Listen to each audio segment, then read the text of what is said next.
welcome back to part 2 of interviewing Chloe Jiselle, the producer, with me. I'm in the Vera project with Ground Zero Radio, and to continue where we left off, you should watch part 1 of this interview because we kind of sidetracked in that first episode, but it's okay because now we'll focus on just Chloe. In the last episode, I asked how'd she get into film and her favorite movie actresses, but now let's hear about like how she balances her 9 to 5 and her movie side quests. I don't know where to start. I love the term side quest. I think the balance is there is no real balance. There never is. No. At least for the past couple of months, my brain's been working. Like the second I wake up, I'm checking my phone for notifications because I go to sleep at like 9. Your grandma? I'm a grandma. I'm a young grandma. Oh my god. Or like at least my phone turns off at like my notifications go to do not disturb at 9, and then I'm like actually asleep by 10. Okay. So like, the first thing I do when I wake up is I check my phone for notifications that I missed for production, and then I check my calendar for work to be like, can I sleep in a little bit more? Mm-hmm. That's the first thing. Can I sleep in a little bit more? Mm-hmm. Typically, yes. Mm-hmm. I can sleep in a little bit more. But then the 9 to 5, I try not to think about all the stuff I'm producing, but it's hard when I'm like getting text messages and people are like, this is urgent. It's never that deep until people call me. That's like what goes on in my brain. So there's the balance there. And then I typically have an hour lunch. Half the time it's checking the production notifications. The other half is watching Taskmasters. Mm-hmm. Specifically the New Zealand one and not any other one. But the balance between work and doing that is it's always work 9 to 5, but it's technically 8 to 5 with an hour lunch. Mm-hmm. And then almost immediately I jump into meetings starting at the earliest is 5 or sometimes 4:30 going into post-production needs. And then by the time I'm home, I'm like, I just eat and then I go to sleep. So that's been a constant thing for the past couple months, especially with how much I've produced in the past year. Because it's really a lot when you think about it in terms of like the amount of work You've done a lot that I'm doing. Yeah. But it also helps that on the weekends I try to save my Sundays for like going back to my family and like heading up there to see them. They're like 40 minutes away from me, so it's like a good separation because they're also 40 minutes north. It's not like I'm going into Seattle. Yeah. Or like past Seattle, so it's not like city big like populations because they're kind of like a little bit more, they have neighbors but like, you know, it's not very condensed where they live, so like that helps a lot with navigating that balance. The one thing that I've lost though is my social time. Yeah. So I'm trying to slowly regain that as I've now gone into post-production. I know, because I asked her if she was available to interview this month. And usually when I ask, I try not to get too hopeful or expectant because, you know, we're all busy. I've also noticing that as I've been in my like post-grad, like young adulting life, and then it all like worked out and I'm like, oh my god, Chloe made time for me to interview her. Okay. I mean, technically right now, this is my quote-unquote mindfulness hours. Yeah. So in my office we have mindfulness hours where it's like if we do like a retreat or what's called a slow down day where it's all the professional staff members in the space together for like a day or two, we'll get some of that time back for like we can either do strategic work or like take a break for the whole day. So a lot of us opt into taking that break instead of doing work and not being like on teams. I opted in for that so I can sleep in. And then when you asked about days that worked, I was like, wait, this works perfectly because then I don't have to figure out how to like take a lunch or like shift my hours for like within this month to get down to do this with you. Yeah. I don't know when this is going to come out, but when this does come out, I'm pretty sure me and Chloe will be busy again, but then we can rewatch it and be like, oh my god, look at that one time. I know. We interviewed in studio again. But okay, so that's balancing her professional life and then her creative life. Mm-hmm. But how did you get involved with the short indie films that you helped out with? And just to recap, can you tell them what you've worked on, starting with Peachfuzz? Yeah. With Peachfuzz, that one was very much like right after post-grad for college. And so a lot of the people on that set were like first-time post-grad college students. And the writer and director for that had been like, okay, I think in winter quarter of my senior year, I was like, hey, I'm doing this, like, and just promote it everywhere. Like, if you want to be a part of this, like, just let me know and we'll figure something out, find a place for you to fit in. So that's Peachfuzz and how I got into that. For Hooyo Macaan, the writer and director was the same person who was the producer for Very Sincerely Yours. And we had that working connection and that bond and that trust in each other. And she had asked if I could produce this, her written and directed film that had started in our winter 2023 class, I think, for advanced screenwriting. And I was like, yep. And part of it is like, if you're not seeing the pattern, part of it is like, you know, people who are already working on something, and then they know how you work, and then you build that trust with each other, and they're like, okay, let's navigate this together, or like, I want you to do this. But it's also, people have to pitch their projects to me as a producer, so like I have to like read their stuff that they're writing, and be like, oh, I see it, or like I have full faith it will work, or like what's called a buy-in. I have to be bought into the project. It's not easy to buy in, Chloe. Low key, it's not. Like, I'm not even gonna continue with that one. I'm gonna finish the question. And then for Girls Will Be Girls, again, a lot of people. Girls Will Be Short. Not Girls Will Be Short. I mean, but I am. And so is Krista. Yeah. But, for that one, again, people I met in college, writer director, happened to be the second assistant director on set for Hooyo Macaan, and was like, hey, like, I want to make this in like 5-ish months. You think it's possible? And like, it was a consulting meeting, and then it was like a shy ask of like, well, actually, do you want to be producer? I was like, okay, like, yeah, like I already like written down a lot of like, this is the amount of locations that we have based off of your script. Like, I see it working here and here. So I went basically one set to the next set and producing. So I've been producing nonstop for about a year now. But it's also always about like who you know. Yeah. And like what they're doing, and make sure that like you like make yourself known that you're available to work on anything or open to working on stuff.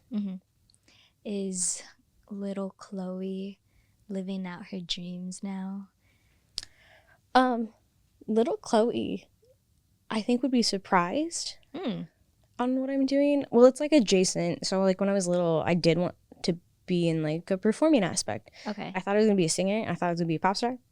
But I feel like, you know, that's every little like Filipina's, you know, just dream to be a pop star, because everybody can sing. Yeah, Chloe can sing.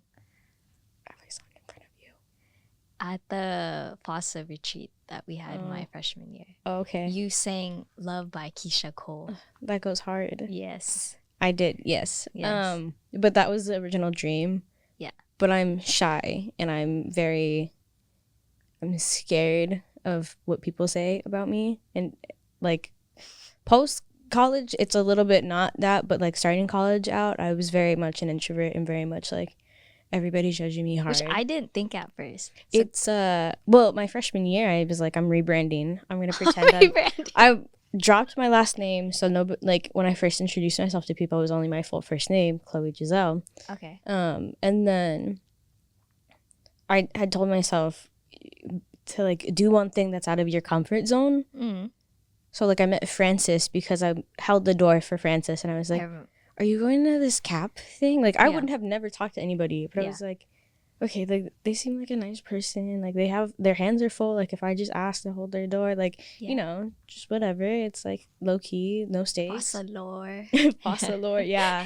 But it wasn't until college I started really pushing myself to be like a little bit more outgoing, because as an introvert my social battery dies significantly faster than everybody else's, so it's still like trying to figure out and navigate that aspect of it. But I forgot what the original question was. Oh, is little Chloe maybe I should, not living out her dream, is she happy doing what she's doing now with producing? I think she would look at me now and be like, whoa, your nose is pierced? Oh, okay. You got tattoos? You're so cool. Yeah. Oh, you're literally like, I don't know, when watching film, I'd always had this pull towards like the not the nice girls, but also like the ones who are like pushing the envelope, like little. It's referring to this post. It's baby Chloe, and then that's me. Current Chloe back then when she graduated, but that's kind of what I was like referring to. Yeah, I think she would be ecstatic to be like, oh, you're doing this, that's cool, like you're on a path to potentially like meet famous people, but also knowing that like the curiosity is still there. Yeah, because I was a curious child. I was very very much getting into things I shouldn't have been doing, and it made me stand out a little bit in my family because I was a little too curious. So I think knowing that the curiosity is still there, but I'm also like on a path that other people have been like, you're like fantastic. Yeah. So it's knowing that like people think I'm doing good at what I'm doing, even though I'm still questioning myself every day. No. Well, that's just the imposter syndrome, as you know, so many different aspects of my intersectionality interact with each other. That's just the placement of it. Okay. So you've talked about what it's like being on set and the different roles that you've had.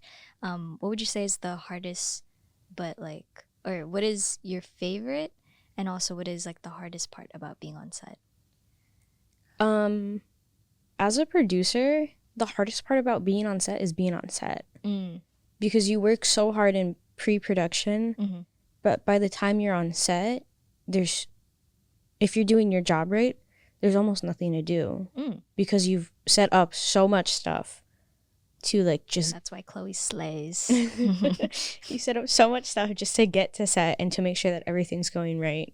So for me, the hardest part is not having anything to do after working for like months and like constantly thinking about like X, Y, and Z, trying to get it all to piece together to create hopefully something that the director, writer, whoever like had sold their soul and trust in me, like to produce something that they wanted and like are proud of. I do enjoy though having a walkie-talkie. I know that's like so random, but I just feel so cool. I'm like not using it depending on like, it depends on it. But you can hear what other people are saying. I can hear what other people are saying, but it depends on what type of set you're on. Like if you're on smaller sets where it's one location, you don't typically need one. Yeah. If you're on a bigger location, it's just so fun because like you hear flying in, like I'm flying in talent, or like Chloe to whoever you're going to. So I'd be like Chloe to Krista. Yeah. And then response would be like, go for Krista. And like, that's just so fun. I don't know. That's my favorite bit. There's like a specific like walkie-talkie language, I feel like. There is. Yeah. There is, and I've learned it and I'm still learning it. But I don't know. The walkie-talkie is fun. Okay. Moving on then. So most of the short film that you've been a part of have been in the genre of coming of age. What is a different like genre that you would want to do in the future? Oh, that's a great question. I think that's a little hard to think about right now. Being in my early 20s, I'm still my frontal lobe's not developed. Mine either. Yeah, so I'm still coming of age until that's developed. But I do love documentaries. So if I were to like figure out how to produce something full scale, for a documentary, not like a class project, I would do that because I've technically made 2 documentaries for like class projects. Yeah, I think it's just something about being able to connect with people at a deeper level that's so enticing for that bit. But if I had to like like be a part of a different genre of narratives. Yes. I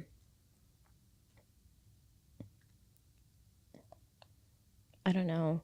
My first thought's always sci-fi, but I'm like, that's actually a lot of work. I was thinking horror for you. I hate horror. Oh, really? I hate horror. Didn't you take a horror film class though? I did not. Oh, okay, that was someone else. Nope. Hate horror. Can't catch me dead and watching watched a movie like this. Yeah. Okay. This isn't watching a movie. And then halfway through just covered my ears. Okay. I don't like horror at all. I don't either. There's something weird about it. Like, I can not watch horror, but I love like a good true crime documentary, and I love a good paranormal documentary. Oh, I can't do paranormal either. And I think it's partially because like it's real. Well, hopefully it's real half the time.